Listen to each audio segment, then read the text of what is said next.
The Surrency family hauntings is one of the most well-documented hauntings in the entire state of Georgia.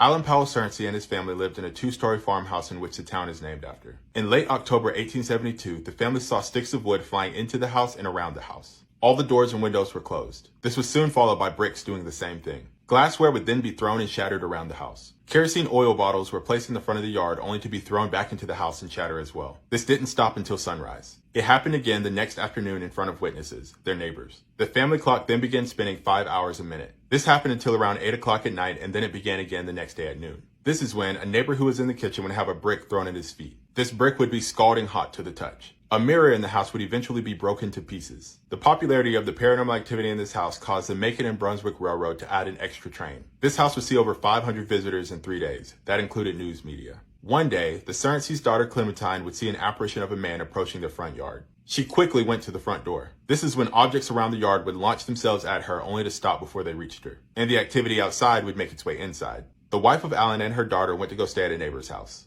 The poltergeist-like activity followed them to that neighbor's home. The wife went home. The hauntings would then start back up at the Surrency household. Objects and even live animals were known to disappear inside the house. And the Surrencys fled to their second home in a different part of the town. This is after a fireplace poker levitated and struck one of their sons repeatedly. They only had a week of peace before the event started again in greater force. The hauntings allegedly stopped after Alan Powell Surrency passed away in the 1870s.